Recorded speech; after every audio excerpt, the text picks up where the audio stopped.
we believe that an effective cybersecurity tool sort of does a few things. The first is that despite obviously the deep sophistication, unfortunately, of a lot of the bad actors in the cybersecurity world, like a lot of these things happen when people just make a mistake. And so the best way to avoid making a mistake is to train people and give them sort of tools to recognize when a phishing attempt is occurring, or create policies and procedures so that you're doing, multi-factor authentication, or you're making a phone call to verify things before you wire out money. So, in some regard, like having a consistent plan for how you train the people at your firm that are coming into contact with, the outside world through email communication or through potentially dealing with moving funds, like that is a big, big important part of it, because, that won't be a fail-safe, but if you can sort of create a repeatable and high-quality process to train everyone, that's super valuable. Welcome, Model FAs. I am very grateful for your time and attention on this episode. We are joined today by Will Bressman, who is the CEO of RIA in a Box. RIA in a Box is a leading SaaS provider with compliance and operations solutions for all RIAs.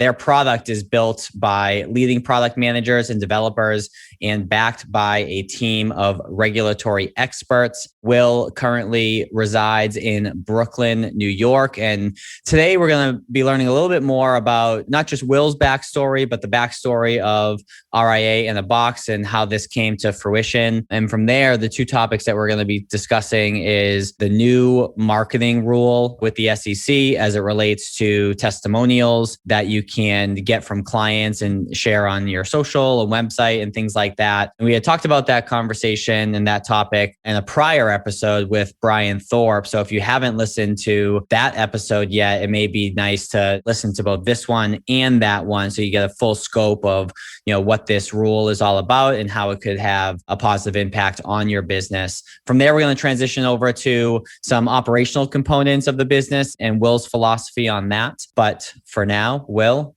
welcome to the show. Thank you very much. Excited to be here.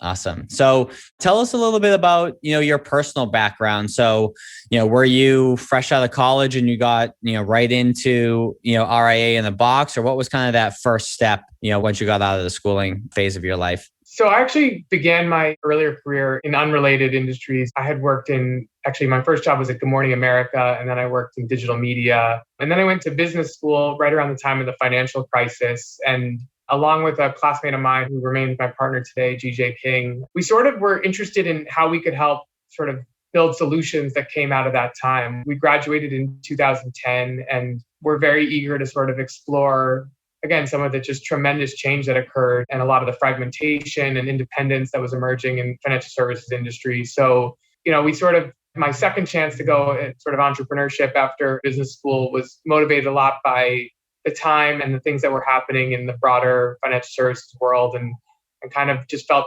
excited and passionate about trying to build a solution to sort of, again, help support a lot of the change that was occurring at that time. Love it. Now, when you, first came up, or how did you first come up with the idea of RIA in the Box? Like, was the setting, sort of like a back of the napkin approach at a bar after a few drinks? Was it, in some sort of brainstorming session? Like, how did this actually, come about in its initial stages of ideation? Sure. So most of my back of the napkin ideas have actually been pretty bad. So I'm glad that wasn't the approach here. I actually did not found the company myself. GJ and I actually sort of acquired it from the original founder, a guy named Zach Gronick, who had built the first version of it that was really focused on the initial registration of RIA firms. And, he deserves the credit for getting it off the ground. He had sort of built it from that phase. And when we came on board, there was a sort of stable and distant client base of people, again, sort of in that registration process and some nascent ongoing services. And then our idea was to sort of continue to build upon that by building out, in general, just sort of high value ongoing services. And then over time, a software solution. So, again, coming back to my first thing, it was motivated less by the brilliance of some idea I had, which again, I think is better for everyone, and much more that it was a time where it seemed like there was just going to be more and more need for services like this one. And, we were fortunate enough to find someone who had done an amazing job sort of building the business to where it was and was looking to transition and have new leadership and sort of bring some new ideas to the next phase. And that's where we got involved. Cool. So alluding to, the name of the firm or beyond that. So RIA in a box, first of all, I just think is a cool name. I guess my question is, what's in the box? So Yeah. what do you guys do? So try to have a bigger and bigger box over time. So the literal, again, starting point of that name was to just help someone get set up with their own RIA firm and be approved at the state or the SEC. So that meant getting the initial regulatory documents like the Form ADV and some other supplementary documents, and give someone just the sort of out of the box starting point for, getting approved and being able to start their business. What we've been focused on over the years is sort of how do you put more into that box and what else can you provide to, you alluded to this earlier, from an operational perspective, kind of help advisors have more and more tools to power what sort of is the passion of what they do, dealing with clients and dealing with the market. So today, what the box includes is still those regulatory sort of filing document capabilities, some tools for the CCO to manage ongoing compliance, employee supervision and attestations. So, things like reading the code of ethics and gifts and entertainment, employee trade monitoring, which is a big thing for people who balance obviously trading on behalf of their clients along with their own personal trading, and then cybersecurity, vendor due diligence, and increasing sort of IT services that can offer more and more, again, sort of operational support. So we're getting a bigger box. We want to keep making that box bigger. But at the end of the day, the goal is to really sort of make sure that what we're doing is giving advisors a lot of the essentially sort of day-to-day operational tools they need in order to, again, focus on the things that are most important to them, the clients and the markets. Cool. So helping them leverage some of those things with tech tools and systems and processes to, essentially free up some time to actually grow the business as opposed to, being stuck in the weeds, so to speak, is Exactly. what I'm hearing. We Cool. like being stuck in the weeds, but we don't want these to be advisors to be. Cool. Speaking of being stuck in the weeds, as you think back, so you've been with RIA in a box. You mentioned you graduated in 2010 of business school, if I remember correctly. So have you been with the company for 11 years or how long have you been with them? I got involved at the end of 2011. So basically about 10 years. 10 years. Cool. Yeah. So in terms of getting stuck in the weeds, I know this has happened with us at Model FA where, we think we have a really good idea and, we go and run with it. We spend, time and resources developing the additional, product or service.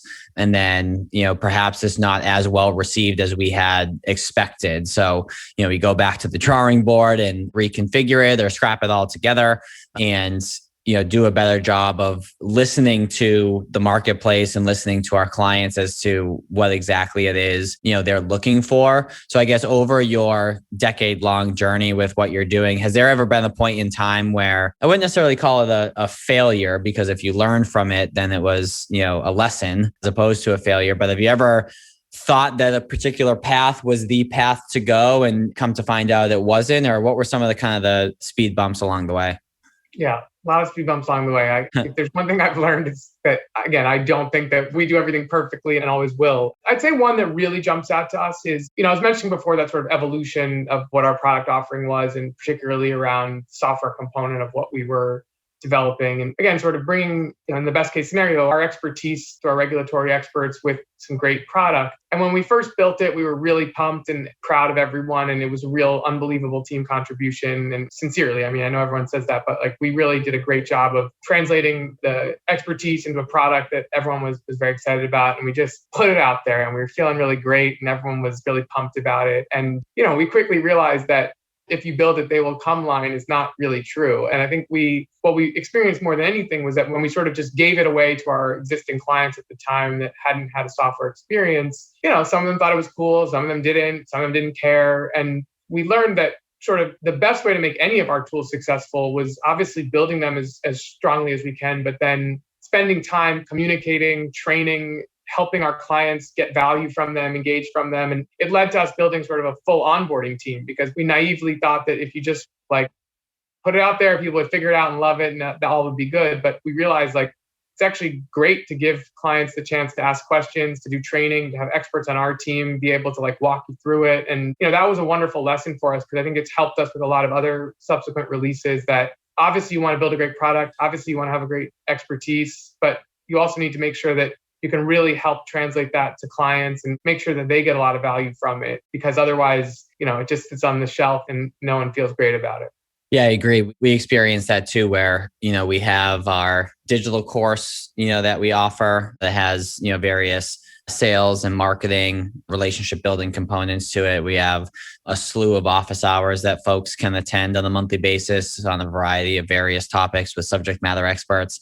And then we have the actual coaching portion of the relationship. And, we found that we built all this stuff. And if we didn't properly onboard someone, they didn't necessarily know like where to go or how to use the resources. And you really need to, I don't mean this in like a negative way, but like baby people through the process and be extremely clear and over communicative as to not just where the resources are, but how and when to actually utilize them. So similar to an onboarding call that you alluded to, we have like a practice diagnostic call where it's a combination of, diving deep into their practice and figuring out kind of their pain points and opportunities, and then starting to connect the dots for them and say, hey, based on this, like you're going to want to spend time here, or you're going to want to leverage this resource, and just hand holding them through that process so that they can actually get the results that they're looking for, as opposed to a couple different portals and they have no idea where to start. So we had something similar. And I know. Yeah, I love that practice diagnostic.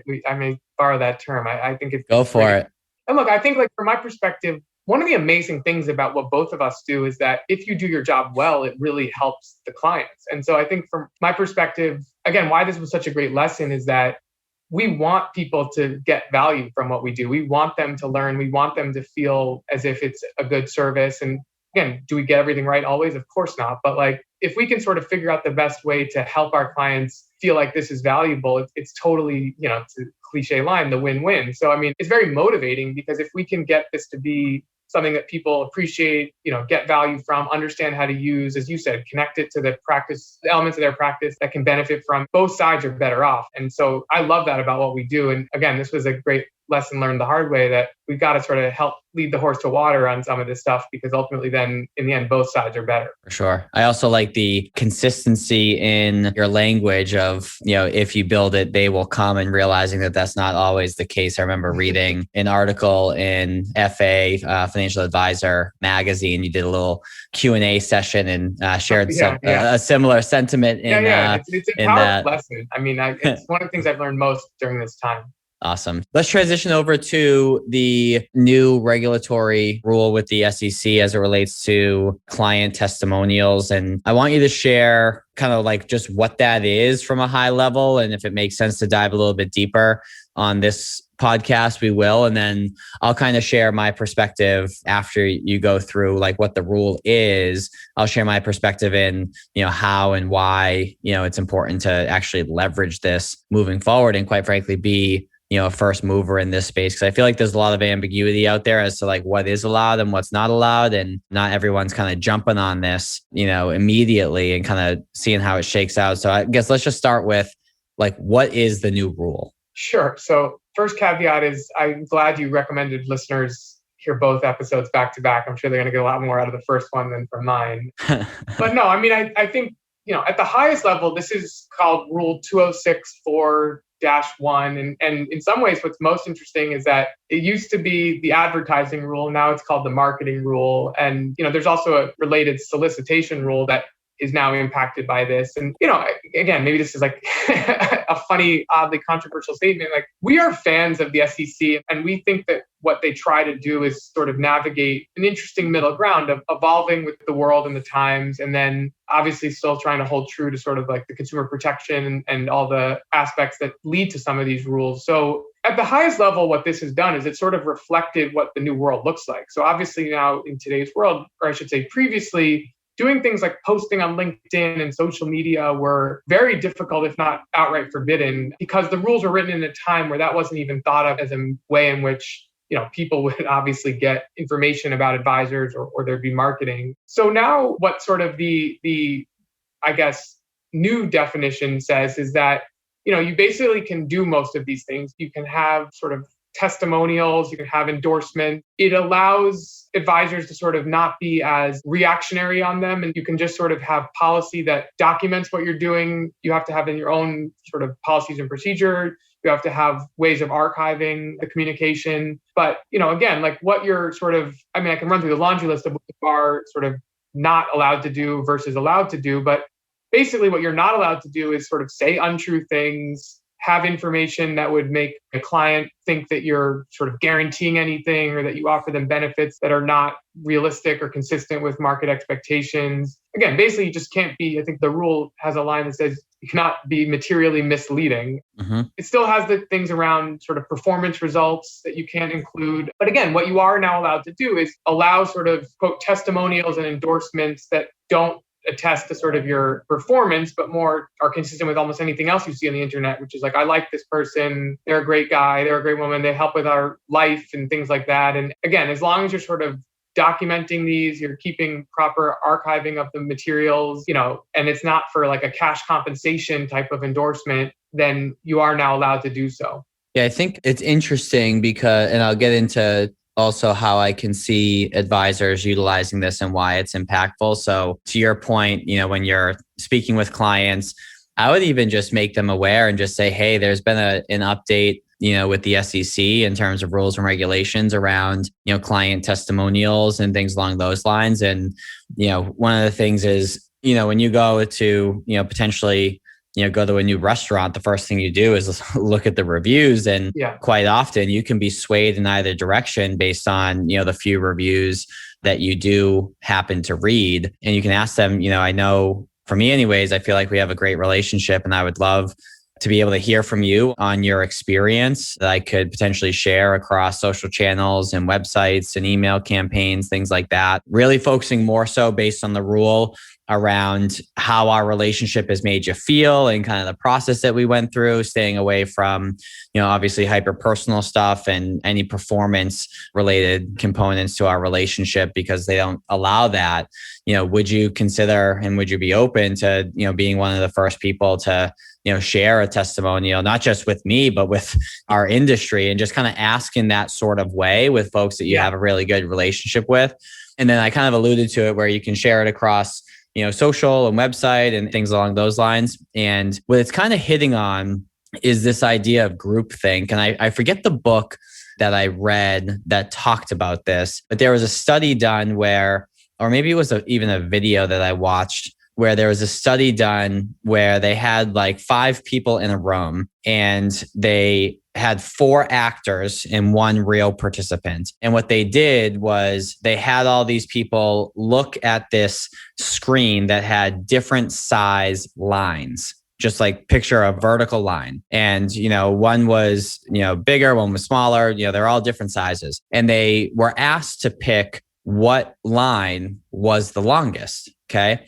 So they went through all the participants and the actual participant was at the very end. And what happened was the first 4 people intentionally picked the wrong line. And when it got to that last participant, they picked the right line. And then they recycled, the image and they had them pick like the smallest one, right? And they did this a series of times. And what ended up happening was this person at the end was so influenced by groupthink that person started picking the wrong answer just because everyone else picked the wrong answer and didn't want to be the only person going against the grain, so to speak. So all that to say that people's decisions and choices are very much influenced by those around them. So if there's a client or a prospect, I should say, who's on the fence and working with you, and then happens to see that 4 or 5, 6, 10 or more other people have positive things to say and are highlighting the way they felt going through the process and how they feel now and the confidence that they have received as a result of working with this particular advisor and their firm, that may be the last thing that just gets them over the hump to actually say yes. Yeah. But it was an interesting study. I think now as I'm talking through it, there's a Facebook video because I remember actually seeing the images and I'm like, I was shocked at how much you could be influenced by a group when the answer was obviously wrong. I'd like to think that if I was in that setting, I wouldn't do that. But, who knows? Those cognitive biases are, I've never heard of that Daniel Kahneman, thinking fast, thinking slow. I mean, just like the number of experiments and ways that people's minds can sort of exhibit bias is very crazy. And I agree with you. Like we all want to believe that we wouldn't do that, but who knows? I mean, that stuff is powerful. And yes, I mean, I definitely agree with your point that honestly, just giving the opportunity for advisors and clients to engage in that way and then making sure that future potential clients can get a somewhat of a representative example of what the experience is of working with that advisor. I mean, I think it benefits everyone. You're going in less blindly, you're understanding who you're dealing with a little bit more. And again, it's just reflective of the way the world is today. I mean, in every other, you can rate your doctor online. And so I do think that the sort of idea of ratings and testimonials and online messaging for things of that nature, again, to your point, especially with the caveat that you're not talking about performance, you're not talking about, compensation related topics. I do think that it's hard to sort of exist outside that realm, and hopefully it has benefits to everyone involved. For sure. And for those of you who are listening that would like some more details, so we kind of just grazed the surface today, a few different places that I would point you. So number one that I already mentioned, our episode previous to this with Brian Thorpe goes into a decent amount of detail. And his website is wealthtender.com. And there's some additional information there. And then actually, if you go to riainabox.com/blog or just click on the blog tab, they published a blog back on May 11th that talks about this rule as well. So I think it's important to, with anything new like this, understand from different sources what's going on, because there may be a different take on it, depending on who's sharing that information. So definitely, consume the blog on RIA in the Box's website, as well as Brian Thorpe's stuff. And you should have a pretty good understanding, around that rule and how to leverage it. Yeah, thank you for mentioning our blog. And I think from our perspective, we intend to kind of keep writing about this as more information crystallizes. And as there are, you mentioned this yourself a few moments ago, as there are more sort of real life examples and this becomes less theoretical, we're hoping to keep updating our content and make sure that people can get sort of current information. So no matter when you listen to this podcast, hopefully we'll have some good stuff for you there. Cool. Well, what would be helpful if you haven't already done this or not already considering it is even a checklist of do's and don'ts, because the rule itself is, heavy to consume. So a nice little summary, if you guys could do that, I'm sure would be helpful. Yeah, we're working on tools like that in our software and definitely for the broader market. But definitely, I agree. It's dense content. Awesome. So going to the second topic that we wanted to discuss around operations, I want to kind of keep this general to start, see where you take it, and then I'll be more specific with some follow-up questions. So you had mentioned in a previous conversation that one of the things that you enjoy talking about is just the operational component of the business. I guess tell me more about kind of what that means to you and why it's a topic that you enjoy discussing. I have odd interests, but I think from my perspective, I was going to say, operations to me, I'm I hate following rules. I hate following systems, but I need someone to hold me accountable to do so. So I'm not the guy for operations. Well, in some ways though, that's the perfect example of why I find it interesting, because I think we have tremendous respect and admiration, and I mean this very genuinely, for all the people that are in this industry. I think they've typically, there's big generalizations, but you're sort of independent for a reason. You're doing this because you want to help your clients manage their financial futures. You like dealing with investments. You like dealing with your clients. That's why people do this. And they're providing a great service, and it's a great way to sort of spend your life. But a lot of the people that enter this industry don't really want to, or have the aptitude for, or desire to really sort of get their hands dirty on the operational aspects. A lot of people either come from larger institutions, or they, again, just are motivated by something different. So, and this is sort of what I was saying before.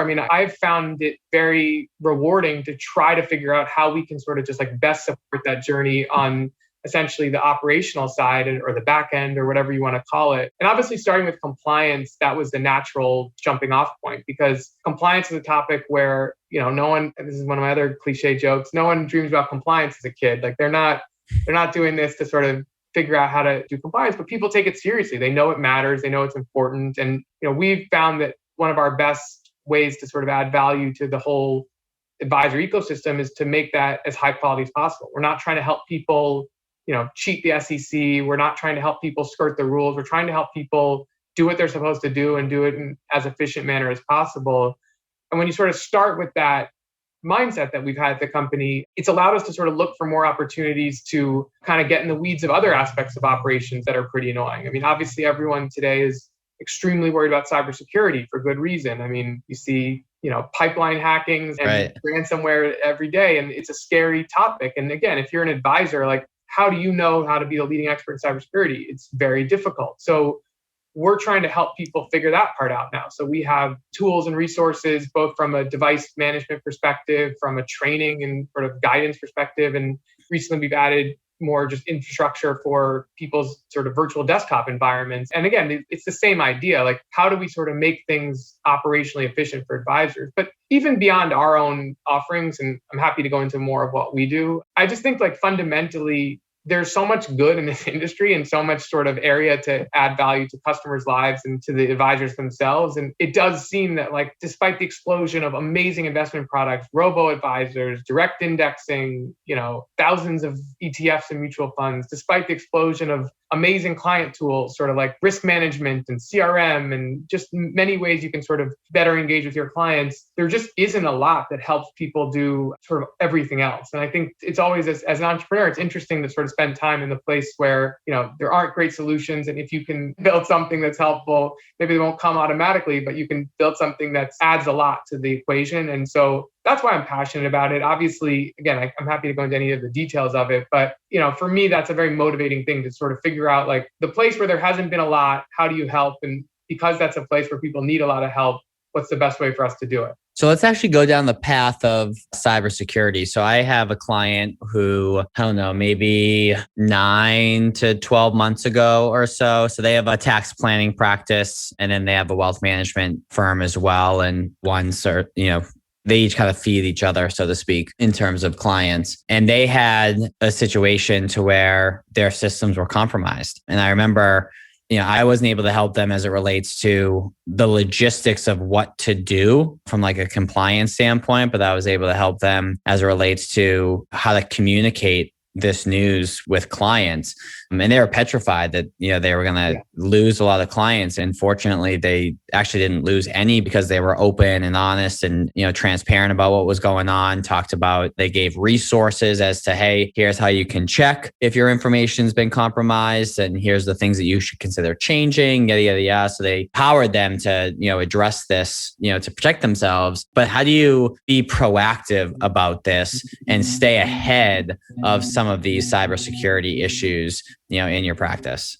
I think the experience you just described is both like pretty typical and also seems like you guys handled it in a great way. And I think that like the sort of topic of cybersecurity is a very interesting one because it can mean a lot of different things. Like on the one hand, it's a deeply technical sort of like Pentagon level way of encrypting information and there's that aspect of it. And then there's the complete other end of the spectrum, which is just sort of like training. And then even the point you just raised, communication and almost just like leadership and transparency. And so to us, we believe that an effective cybersecurity tool sort of does a few things. The first is that despite obviously the deep sophistication, unfortunately, of a lot of the bad actors in the cybersecurity world, like a lot of the things happen when people just make a mistake.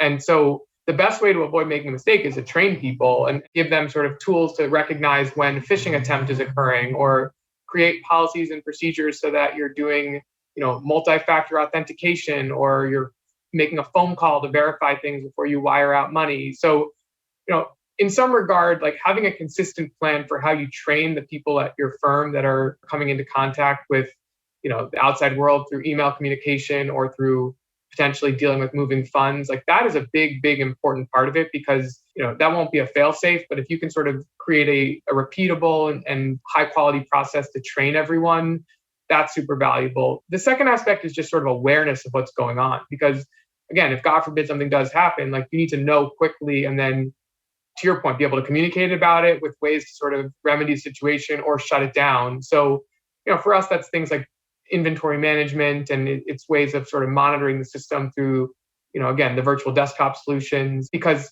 once again, if something bad does happen, there's a scale of what can happen. You want to be able to be quick acting, to be able to shut things down. And so we've tried to make sure we have tools and resources to help people do that. And then obviously there is the deep level of sort of security encryption that you can have if you want to invest in that. That may not be necessary for all RIA firms. I don't know that they all need to be sort of at that NSA level of security in order to feel safe. I think if you really invest in sort of the training side of things, the environment monitoring, and honestly, again, having the playbook and the policies and procedures for how to communicate about it, how to remedy if things go wrong, like that will sort of do most of it. And then the other interesting thing, we sort of are a compliance company. There's the compliance aspect, which candidly is evolving on the SEC level. Like there's not necessarily a set in stone requirement forever right now on what the SEC is asking for. But then there's also just the business risk and the business sort of reputational aspect. So I think at the end of the day, like, you can't only solve for one. You need to be aware of what is required from the SEC side of things, but you also need to be understanding that this is not just about some auditor coming in. It's about how does your business respond in these situations, and how do your clients feel about it? And does it feel like you're creating an environment where obviously their money is secure and their communication and information is secure, and that you have a plan in place if something does unfortunately happen? Hey, Model FAs. I know you're enjoying this conversation, but I wanted to take a quick break to talk to you about the Model FA Accelerator. This is a unique collaboration between us and you, where we help you build a financial advising practice that you can be proud of. We focus on the foundational concepts around how to pick a niche or a specialization, how to price your services, how to construct an offer that people are going to buy, and then how to market it and sell it in a way that'll get people to sign on the dotted line and become clients of your firm, all while giving you the information to scale and set up workflows and operational processes that will allow you to reclaim your time and build a practice that doesn't run you. So if you'd like to hear more about that, go to www.modelfa.com/accelerator or www.modelfa.com. Hover over Work With Us and click on Accelerator. Hope to see you in the program. How often does this stuff actually happen? I mean, I have that one experience with one of my clients, but I would imagine that there's a number of attempts, to break into the system, and they're not always successful. But is this something that advisors are dealing with, like on a daily basis, on like a yearly basis? Like, how often is this stuff even happening? Yeah, I mean, again, I think there's not one answer to that. It depends on how you would define it. I think, like, you can just look in your email. I mean, everyone gets 50 emails a day that if you click the wrong link, start one of these bad processes. So in some regard, it is happening nonstop, 24/7. It's one of the biggest nuisances of having company email. I mean, on our email ourselves, we get just phishing attempts. And again, I don't think it's particularly unique to what we're experiencing. I think every business and every individual in this country is getting that nonstop. So, I think in some regard, that part is happening all the time. And that's where the training and sort of risk prevention comes in. When a sort of more sophisticated ransomware or cyber attack happens, I think that's still, relatively infrequent. And if you think about it, if you're one of those sort of, like, in a way, criminal organizations, like, the bang for the buck is not to sort of go after a small RIA firm. It's to go for the pipeline. Right. But, this stuff is real. And unfortunately, for better or worse, like, the bad actors often are one step ahead. So I hate to say you always have to be on guard for it, but it is happening much more often than anyone would like. And again, at the end of the day, like, you can avoid 99.99% of this just with good sort of email and IT hygiene. But, it's sadly here to stay, unfortunately. Yeah, I think too, it would be helpful, for a firm to do some sort of, cybersecurity, webinar or something like that to say, hey, here's what a phishing email looks like, or here's, a request that we would never ask of you. Or if there's ever an instance where you're asking for money, we're going to call you every single time and just kind of reinstill that you're on top of it. Because I mean, typically you're dealing with their entire life savings. So I think it's, worth a couple minutes at some point in your process to let them know that it's at least, top of your mind and you're aware of it, and that what things will or will not be communicated via email, compared to phone call or what have you. So weaving it into your process, I think your team would be helpful. Perfect commercial for our cybersecurity platform. All right, That's go. A lot of what we do. And yes, I mean, obviously I'm biased, but I totally agree. And again, I just think that type of stuff, while it seems somewhat insignificant compared to sort of, again, the sophisticated attacks by outsiders, makes a huge difference. And again, putting even aside cybersecurity, I think it means something to the client relationship. If you show that you care about these things and you're spending, not even a ton of time, and an hour every few months on sort of training and learning how to handle these situations. And, we have phishing tests that we run quarterly for our clients where they have to identify, without knowing, they have to identify whether it's phishing or not. And those sort of tools and resources help train and help prepare people in these situations. And again, I agree with you. I think that, like, when you're managing someone's life savings, it's sort of the least you can do to help keep that safe, in addition to all the amazing work done on obviously sort of constructing the portfolio. For sure. Awesome. Well, that was helpful for me. I'm sure those of you who are listening, helpful for you as well. And I do want to transition slightly over to your favorite book. So if this is the first episode that you're listening to, one thing that I'm really trying to promote within our industry is continuous learning, and not just learning within the confines of our industry, but in industry agnostic books, or even industries that are totally unrelated, because usually there's, some good nuggets in there that can be applied. And as we just kind of went through with the new SEC rule, testimonials and reviews have been around for a while and we're now just adopting it. So there's usually some good ideas from other industries that we could, then apply to what we're doing here. So just want to promote learning. So Will, you had mentioned that one of the favorite books that you have, or one of the most recent books that you have, that kind of hit home to you was But What If We Were Wrong? Tell me a little bit more about why you chose that. Sure. So it is a recent book. I mean, I have my favorite high school novels that are also my favorite books. But the reason why I like this one is basically the premise of this book is the author Chuck Klosterman goes through historical examples in art, in culture, in literature, in science, and sort of freezes time at a moment and does it in different eras and ranging from things to, astronomy to Newtonian physics to, again, the music of the 1900s. And sort of at that moment, zeroes in on what people thought was sort of right and true and incontrovertible fact. And every single example throughout the course of the book ends up being proven incorrect. And basically, the whole idea of the book is that, in the moment, we care about these things. We think they're all correct. And we've learned that everything that everyone hasn't learned before us. And, again, even something as straightforward as Newtonian physics, ends up being proven a little bit wrong by Einstein. And, he talks about like music during the 1900s and people say this is the peak of music. And then 20 years later, no one likes it. And basically, that's the sort of fundamental point that he's making is that maybe we should just have a little bit of humility and not always think we're exactly right at any given moment. And to me, the reason why that resonates is, clearly we're living in a time where everyone is sure they're right about everything all the time. And I think it's a helpful reminder that sort of, maybe there's a different point of view, or maybe someone else correct here, or maybe this won't end up being the case when we look back on it 20 years. And I don't know, for me personally, not to get too deep here, like, I think one of the greatest parts of the human experience is that people are different and they have different interests and different experiences. And yet somehow when it comes to like our opinions on things, we're sure we're right all the time. And I'd like the reminder that, maybe we're not. And to me, that was a good message for this time. Well, it's cool to, from a personal component, what I'm hearing is that it causes you to kind of just stop in your tracks and be open to the idea that someone else has a different perspective. And, because your perspective is shaped, based on the experiences of your life, and everyone has different experiences. There's no two exact people with the exact same experiences. So therefore they may have a different point of view. And based on that, that creates their reality. And based on their reality, maybe they are right. And based on your reality, maybe you are right. But I also think from a personal perspective, you need to do a good job of like stopping and asking questions and actually caring about what that person's saying, being an active listener.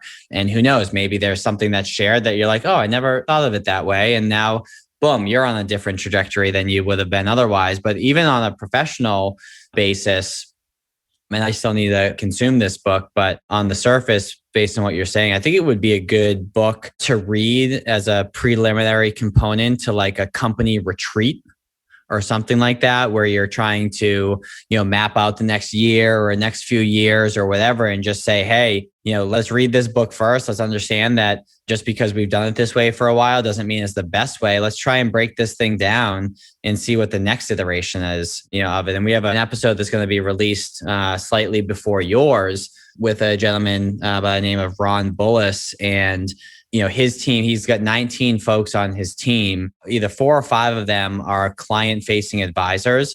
And then the rest, the majority of them are actually software developers, for the RIA and content creators. And it's just a totally different approach than, the typical org chart that you would see in a typical RIA. So it's just things like that where it's like, okay, how can we totally disrupt the future by being open to the fact that how we're doing it is not necessarily the best way just because we've been doing it for a while, Yeah, I mean, I obviously completely agree with you. And I like the idea of maybe people at our company may not want to have homework, but I like the idea of reading that from a business perspective and thinking about new ways of doing things. And, again, to your earlier point, which I also really agree with, like, if you're committed to the concept of sort of learning, embedded in that philosophy is that you don't know everything. And so to me, like, it just really it would be pretty boring if everything was set and no one knew anything and there was no way to change. So I think that I just feel a lot of enthusiasm for the idea of like, again, we're trying our best. We're learning what we know now, and then we're going to keep learning and do things differently. And again, all that's obviously very high level and cliche, but I do think if you can kind of have that mindset in the work environment and the personal environment, there's a lot of excitement that could happen. For sure. This is a lot of my life philosophy here. I'm not expecting podcasts. Love it. Well, maybe when we meet in person, have a cocktail or two and continue down the path. Yeah, they're really excited for that. Awesome. So before we head into the after hours portion, I want to make sure that our listeners know where to find you, and we'll include all this stuff in the show notes. But if they want to learn more about what you do, or they want to connect with you personally, what sort of websites or social channels do you want to direct folks to? So I'm actually not on social media anymore. I've given that up personally. But from a business perspective, we have everything for RIA in a box, and I'm happy to engage with anyone who'd like to respond. And so we're on, our main sources are Twitter, LinkedIn, and obviously our website where everyone is accessible and all of our contact information is there. So happy to spend time with anyone that would like to talk about our company or any of these wonderful life philosophies any further. But that's probably the best way to reach me. And definitely the company, all of our information and all of our content is readily available.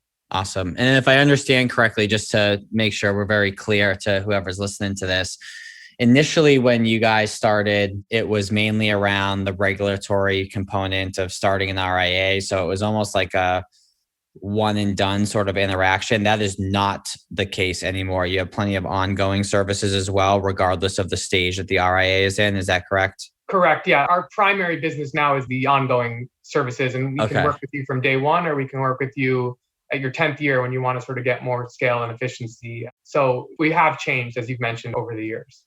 Okay, cool. Awesome. Well, as you've come to expect in listening to the show, 2 quick asks that we do have. Number one, if you did find this episode valuable and you think someone else may find it valuable as well, just go ahead and share that with them. Give them a bullet point or two as to why you think they should spend their time, listening to it. And then number 2 is, speaking of reviews, as we did earlier in today's conversation, being in the consulting space, we don't have to deal with any scrutiny or rules around that. But if you leave a review for us on iTunes, we'd really appreciate that. And if you go ahead and screenshot that review once it posts, and then shoot me a text to 978-228-2338. Again, 978-228-2338, and just have Will with that. So just send a screenshot, type the name Will so I know which episode it is in reference to. And as a thank you for doing so, once the episode goes live, we'll probably keep this open for about a week. So however many reviews we get, I'll pull a name out of a hat, so to speak. And that practice diagnostic call that I was referencing earlier, happy to offer that, to you guys as a thank you. So essentially what that will be is a 90-minute session where I berate you with questions about your business, understand the opportunities and the challenges that you're experiencing, the vision of what you're creating. And then I'll, point you in the direction of a bunch of resources that, may be able to help. So happy to spend some time with you as a thank you. And then if you'd like to connect with me personally, just simply Google David Decelle, Decelle. You'll see all the social channels that I'm on. Instagram's probably the one that I'm most active on. And then obviously there's plenty of great content on the Model FA website as well, which is just modelfa.com. But we will head over to the after hours portion now. And Will, until then, I appreciate your time. Lots of good information, and excited to see how we elevate one another moving forward. Thank you. Thank you for the opportunity. And it was great to talk to you. I'm sure you're going to be flooded with responses from this episode. But no, thanks a lot. And this was great. Awesome.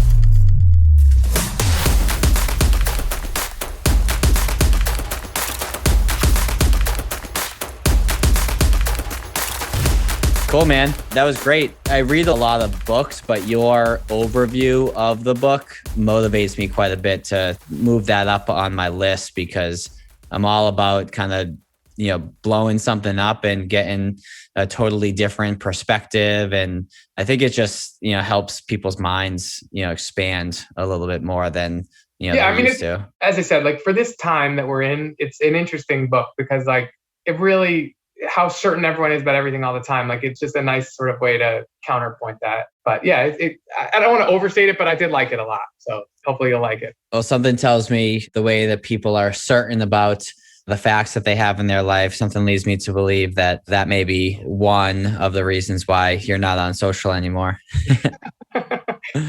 Yeah, I don't even know why I did it. It's only a recent thing. Like, I started doing it in the summer, sort of in like the lows of the pandemic, and just like, I don't know. I need to take a break. It's not a lifetime decision, but it just was sort of like tough during everything that was going on this year or last year. For sure. So share with me, if you would be so kind. I'd love to hear about embarrassing stories. So you've been in this business for 10 years, and it may be relevant to maybe a speaking gig or a client interaction or something along those lines. What embarrassing story would you be open to sharing? I think one that I will share without naming names is pretty early on in the experience. I forget the exact thing that happened, but like basically I remember the fallout, which was that we sort of, I think there was a confusion on one of the regulatory documents that was about to be filed. So it wasn't filed, but we were sort of in the review period. And basically like, and I understand why this happened, but the person like got super angry and like was like, I need to speak to the CEO immediately. And, called and was just sort of like in a 20-minute rant, basically about like how terrible a person I am and how could we do this and, all that stuff. And then this is actually not even that embarrassing for me. So I'll tell you another one. And then the phone went out and basically like, I don't know when he realized that the phone went out, but the phone went out like definitely like mid-sentence. And then he called back like after a 5-minute or so break. So it must have just been like ranting straight for 5 minutes. And then like when I picked up the phone the second time, I sort of like giggled a little bit. And then he just went right back in. And like neither of us acknowledged that 5-minute break happened. And then finally, when it was over, like I was like, did I miss anything important during those 5 minutes? And he just like hung up on me right away. Oh, and, man. We corrected the problem. And I understand where he was coming from because no one wants to have a mistake like that. But I think it was just sort of funny. Like I've always laughed about that moment because I can only imagine what was happening on the other end. And then neither of us were particularly ready to sort of acknowledge what took place. But anyway, let me think of another sort of embarrassing story just about me. Oh, I have a good one. The first time we did like a conference presentation, I don't love like public speaking. Like that's something that is not a natural or comfortable thing for me. And so I had like sort of like, we were going to do like, one of these industry conferences, like basically a presentation of what we do. And we were going to do it with a demo on the screen of our software. So I had like really prepared myself for it. And again, like it's not something that comes naturally to me. Like I don't, I feel uncomfortable and sort of in crowds like that. And I mean, I'm now like reliving the shame I felt, but I prepared for it for a while. To get there, the screen, like I loaded on the screen to begin the demo. The screen goes out. So I basically like within 30 seconds, like my whole plan for how I was going to do this goes off. And then I proceed to give like a 10-minute speech about what we do that basically has nothing to do with what we do. And like, this is like a straight up, like almost like commercial setting for our thing. And like, I ended it with just like I sort of realized what was happening. I must have just like semi blacked out during it. And I realized by the end, like, wait, like I have said literally nothing about what I'm trying to say. And like I went on some like big speech about like I just got rolling on like some big speech about like basically the life of an advisor. And like it ends, people are like, so that's what RIA, and then the person comes in like, that's what RIA in a Box does. And I was like, actually that has nothing to do with what RIA in a Box does. Like, sorry guys. And I like shirked off the stage in shame. So I learned from that point, I need to not be the person giving the keynote addresses at any conferences. And that was obviously a very low moment for me. Or a backup plan. Yeah. I've read some... Get Will out of there. Yeah, I read some books around public speaking, as I started getting into it. And that was one of the things they mentioned is always plan for the tech to not work. And it just steals your thunder. And then you're like, oh shit, like what am I going to talk about now? So... Yeah, I mean, it was crazy. That's funny. Well, awesome, man. I appreciate the time. For those of you who stuck around for the after hours portion, hopefully you got a laugh or two. Yeah, no, it was awesome. And make sure that if you are ranting, to someone, make sure that you're looking at your phone to make sure that you're still on the line. Otherwise, the wind will be taken out of your sail. You'll get less satisfaction out of it. But Will, great to spend some time with you. Yeah, thank you for doing this. Awesome. Take care. All right, bye.